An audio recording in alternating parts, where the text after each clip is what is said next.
ब्रह्म से शिव बाबा पधारे, बोलते ध्वनियों। ब्रह्म से शिव बाबा पधारे, बोलते ध्वनियों। ब्रह्म मुख से मधुर वाणी, बोलते ध्वनियों। ब्रह्म से शिव बाबा पधारे,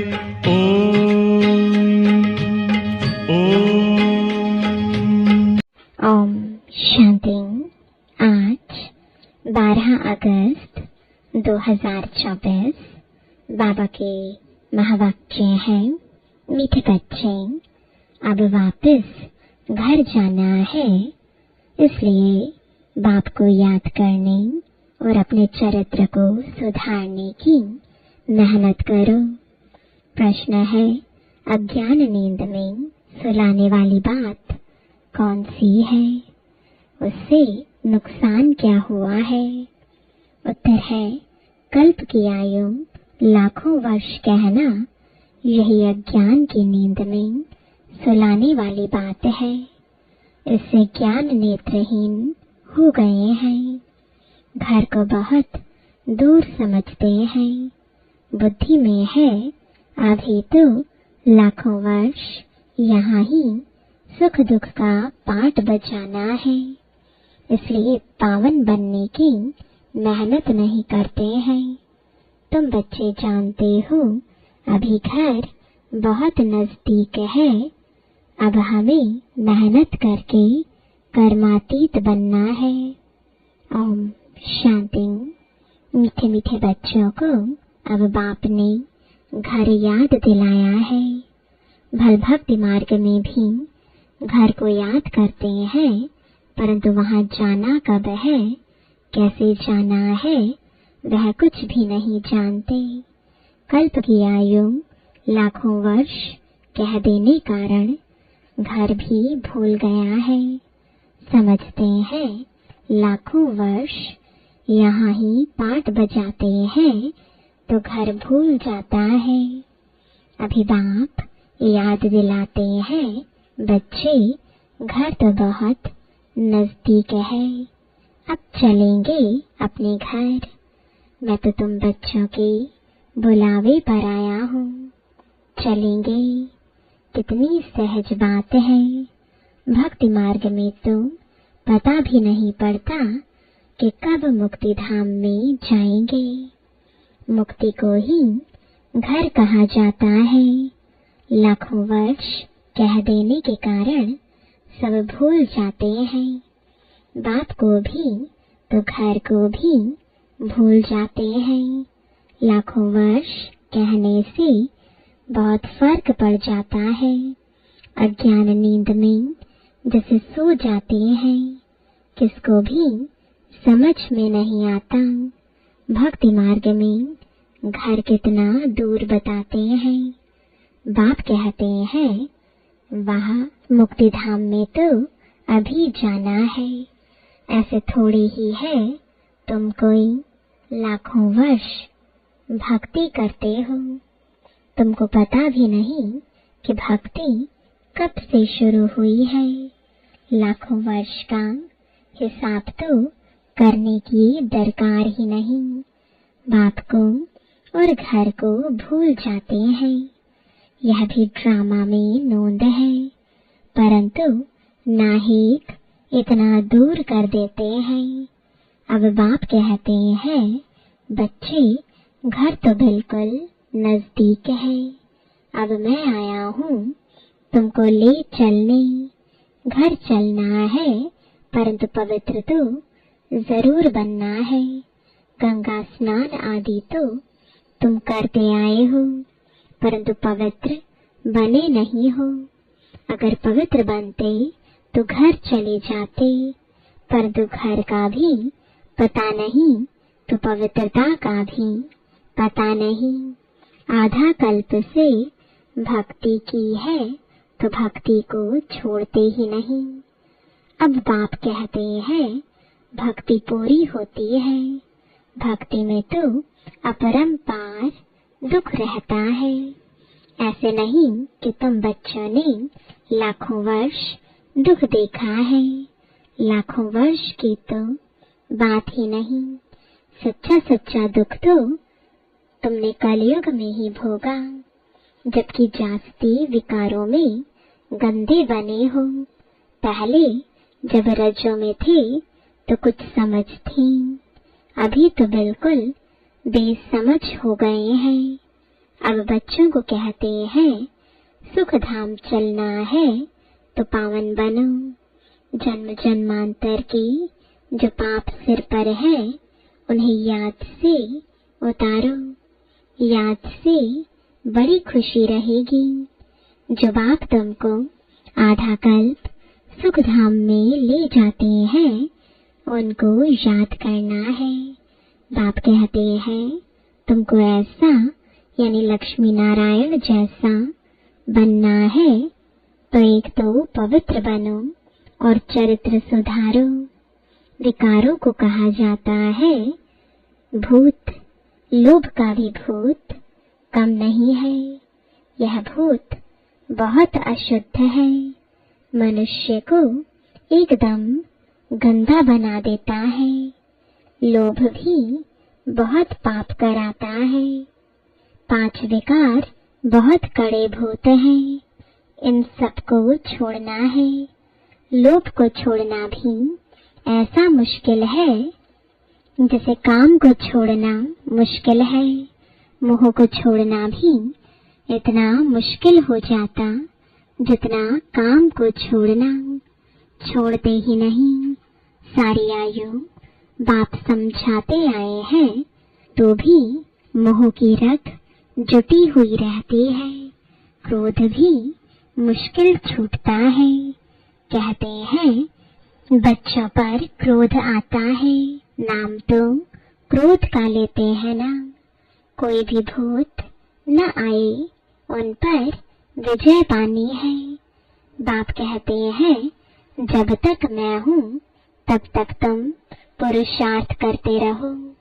बाप कितना वर्ष रहेंगे? बाप इतने वर्षों से बैठ समझाते हैं, अच्छा ही टाइम देते हैं। सृष्टि चक्र को जानना तो बहुत सहज है। 7 दिन में सारा ज्ञान बुद्धि में आ जाता है। बाकी जन्म जन्मांतर के पाप कटने में देरी लगती है। यही मुश्किलात है, उसके लिए बाबा टाइम देते हैं। माया का ऑपोजिशन बहुत होता है, एकदम भुला देती है। यहाँ बैठते हैं तो सारा समय याद में थोड़े ही बैठते हैं, बहुत तरफ बुद्धि चली जाती है। इसलिए टाइम देना है, मेहनत कर कर्मातीत अवस्था को पाना है। पढ़ाई तो बहुत सहज है। सेंसिबल बच्चा हो तो 7 रोज में सारा ज्ञान समझ ले कि यह 84 का चक्र कैसे फिरता है। बाकी पवित्र बनने में है मेहनत, इस पर कितने हंगामे होते हैं। समझते हैं बात तो राइट है।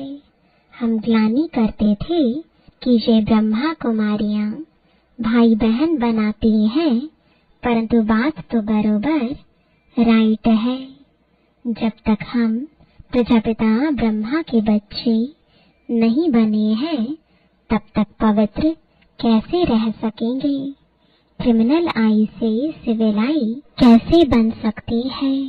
यह युक्ति बड़ी अच्छी है। हम ब्रह्मा कुमार कुमारियां हैं तो भाई बहन हो गए, इसमें बड़ी मदद मिलती है सिविलाई बनाने में। ब्रह्मा का कर्तव्य भी है ना। ब्रह्मा द्वारा देवी देवता धर्म की स्थापना अथवा मनुष्य को देवता बनाना। बाप आते ही हैं पुरुषोत्तम संगम युग पर, तो समझाने की कितनी मेहनत करनी पड़ती है। बाप का परिचय देने लिए ही सेंटर्स खोले जाते हैं। बेहद के बाप से बेहद का वर्षा लेना है। भगवान तो है निराकार, श्री कृष्ण तो देहधारी है। उनको भगवान कह नहीं सकते, कहते भी हैं भगवान आकर भक्ति का फल देंगे, परंतु भगवान का परिचय नहीं है। कितना तुम समझाते हो फिर भी समझते नहीं। देहधारी तो पुनर्जन्म में आते हैं जरूर, अब उनसे वर्षा मिल ना सके। आत्माओं को एक परम पिता परमात्मा से वर्षा मिलता है। मनुष्य को जीवन मुक्ति दे ना सके। यह वर्षा पाने के लिए तुम बच्चे पुरुषार्थ कर रहे हो। उस बाप को पाने लिए तुम कितना भटकते थे। पहले तो सिर्फ एक शिव की पूजा करते थे और कोई तरफ जाते नहीं थे। वह थी अव्यभिचारी भक्ति। औरों के मंदिर आदि इतने नहीं थे, अभी तो ढेर चित्र हैं। मंदिर आदि बनाते हैं। भक्ति मार्ग में तुमको कितनी मेहनत करनी पड़ती है। तुम जानते हो शास्त्रों में कोई गति सदगति का रास्ता नहीं है, वह तो एक बाप ही बताते हैं। भक्ति मार्ग में कितने मंदिर बनाते रहते हैं, वास्तव में मंदिर सिर्फ होते हैं देवी देवताओं के, और कोई मनुष्य का मंदिर बनता नहीं, क्योंकि मनुष्य तो है पतित। पतित मनुष्य पावन देवताओं की पूजा करते हैं। भले है वह भी मनुष्य, परंतु उनमें दैवी गुण है। जिनमें दैवी गुण नहीं है वह उनकी पूजा करते हैं। तुम खुद ही पूज्य थे, फिर पुजारी बने हो। मनुष्य की भक्ति करना यह 5 तत्वों की भक्ति करना है। शरीर तो 5 तत्वों का बना हुआ है। अब बच्चों को मुक्ति धाम में चलना है, जिसके लिए इतनी भक्ति की है। अब अपने साथ ले चलता हूँ। तुम सतयुग में चले जाएंगे। बाप आए ही हैं पतित दुनिया से पावन दुनिया में ले चलने। पावन दुनिया है ही 2, मुक्ति और जीवन मुक्ति। बाप कहते हैं मीठे मीठे बच्चों, मैं कल्प कल्प संगम युग पर आता हूँ। तुम भक्ति मार्ग में कितने दुख उठाते हो। गीत भी है ना, चारों तरफ लगाए फेरे, फिर भी हरदम दूर रहे। दूर रहे किससे? बाप से। बाप को ढूंढने के लिए जन्म बाय जन्म फेरे लगाए, परंतु फिर भी बाप से दूर रहे। इसलिए बुलाते हैं, हे पतित पावन आओ, आकर पावन बनाओ। बाप के सिवाय और कोई बना ना सके, तो यह खेल ही 5000 वर्ष का है। ड्रामानुसार हर एक पुरुषार्थ करते हैं। जिस प्रकार कल्प पहले किया है, उस अनुसार ही राजधानी की स्थापना हो रही है। सब एक जैसा तो नहीं पढ़ेंगे। यह पाठशाला है ना, राजयोग की पढ़ाई है। जो देवी देवता धर्म के होंगे वह निकल आएंगे। मूल वतन में भी जो संख्या है वह एक्यूरेट होगी, कम जास्ती नहीं। नाटक में एक्टर्स का अंदाज बिल्कुल पूरा है, परंतु समझ नहीं सकते। जितने भी हैं उतने एक्यूरेट हैं। फिर भी वह आकर पार्ट बजाएंगे। फिर तुम आते हो नई दुनिया में, बाकी सब वहां चले जाएंगे। अभी कोई गिनती करे तो कर सकते हैं। अभी बाप तुमको बहुत गोहे गोहे पॉइंट्स बताते हैं। शुरू की और अभी की समझाने में कितना फर्क है। पढ़ाई में टाइम लगता है। फट से कोई आईसीएस नहीं बन जाएंगे। नंबरवार पढ़ाई होती है। बाप कितना सहज कर समझाते हैं, जो मनुष्यों की बुद्धि में सहज बैठ सके।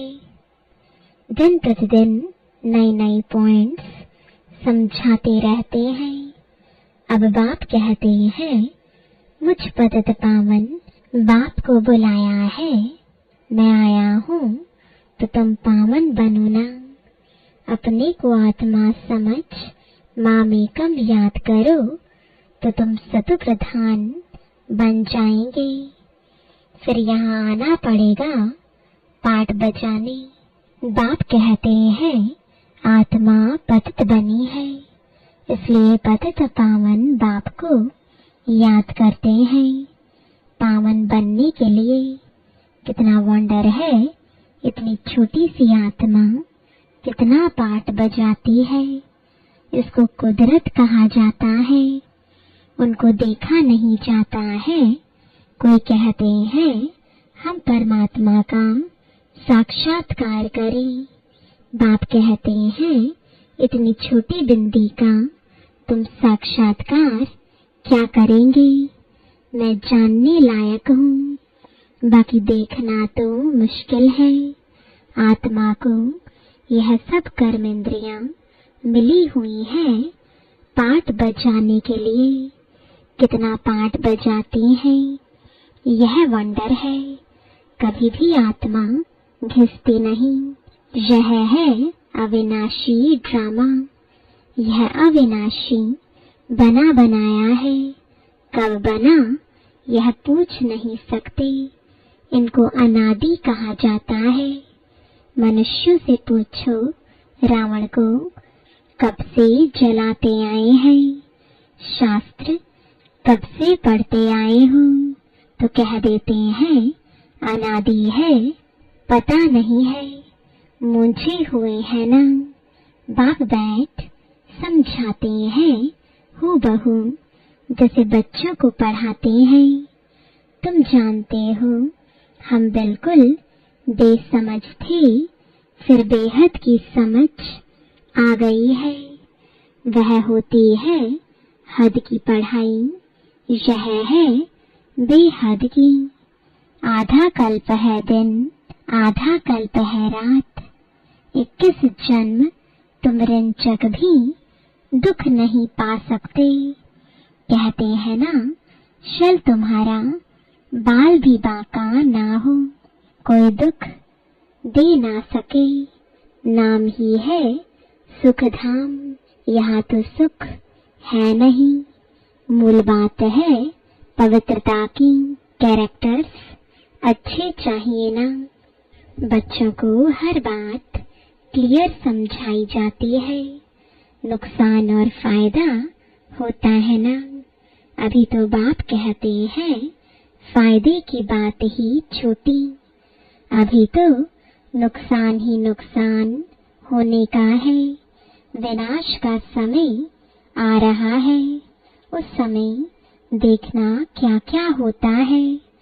बरसात नहीं होती है तो अनाज की कितनी महंगाई हो जाती है।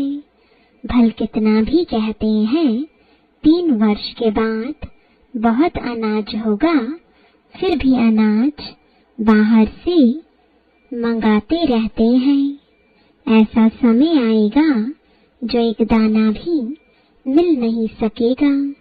इतनी आपदाएं आनी है। इनको ईश्वरीय आपदाएं कहते हैं। बरसात नहीं पड़ी तो अकाल जरूर पड़ेगा।